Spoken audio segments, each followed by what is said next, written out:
পরীক্ষায় একটি প্রশ্ন আসতে দেখা যায় স্পর্শ ব্যঞ্জন বা স্পৃষ্ট ব্যঞ্জন কয়টি, এটি পরীক্ষা আসে, লক্ষ্য করবেন।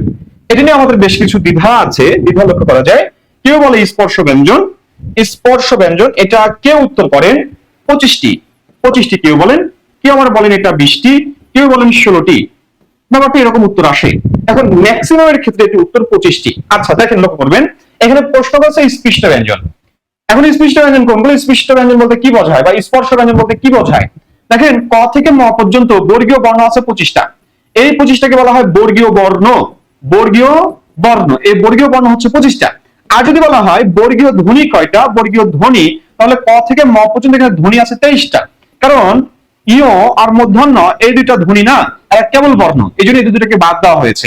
ওকে, এই ক থেকে ম পর্যন্ত যে বর্ণগুলো আছে, এই বর্ণগুলোর মধ্যে শেষের 5 নম্বর বর্ণ ইয়, ইয়, মূর্ধন্য, দন্তন্য, ম, এই 5টা বর্ণ হচ্ছে নাসিক্য বর্ণ। নাসিক্য বর্ণ, কারণ এগুলো উচ্চারণের সময় ফুসফুস বাহিত বাতাস নাক এবং মুখ এই দুইটা জায়গা দিয়ে বের হয়, এই জন্য এগুলোর নাম হচ্ছে নাসিক্য বর্ণ। আর যে বর্ণগুলো উচ্চারণের সময় বাতাস শুধু মুখ দিয়ে বের হয়, সেগুলো শুধু স্পর্শ বর্ণ বা ব্যঞ্জন।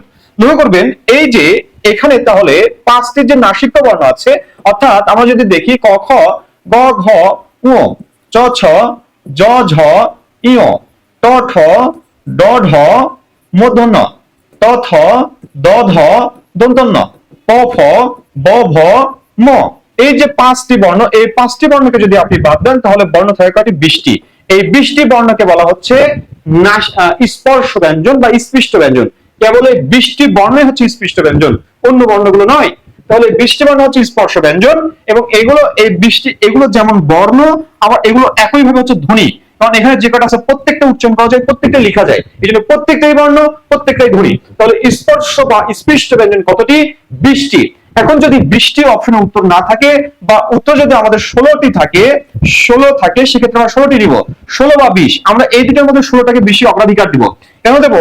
কারণ এই যে চ ছ জ ঝ, এরা তালু স্পর্শ করে, আবার এদেরকে বলা হয় ঘৃষ্ট ব্যঞ্জন, এদেরকে ঘৃষ্ট ব্যঞ্জন বলা হয়। এই ঘৃষ্ট ব্যঞ্জনটাকে যদি আমরা বাদ দিয়ে 4টাকে যদি বাদ দেই, তাহলে আমরা এখান থেকে 20টি বর্ণের মধ্যে যদি 4টি বাদ দেই, 16টি পাই। এই 16টি তখন স্পর্শ ব্যঞ্জন। তাহলে হয় 16 না হয় 20, আমরা যদি দুইটাই পাই 16টাকে উত্তর হিসেবে নিব। লক্ষ্য করবেন, এই যে স্পর্শ ব্যঞ্জন কোনটাকে স্পর্শ করে? যেমন শুধু কণ্ঠকে স্পর্শ করে ক খ গ ঘ ই, সরি ক খ গ ঘ। শুধু তালুকে স্পর্শ করে চ ছ জ ঝ, শুধু মূর্ধকে স্পর্শ করে ট ঠ ড ঢ, শুধু দন্তকে স্পর্শ করে ত থ দ ধ, শুধু ওষ্ঠকে স্পর্শ করে প ফ ব ভ। এই 20টি বর্ণ হচ্ছে স্পর্শ বর্ণ। 20টি যদি আমরা 16 20 দুইটাই পাই, সেক্ষেত্রে আমরা 16টি উত্তর হিসেবে কাউন্ট করব। ধন্যবাদ সবাইকে।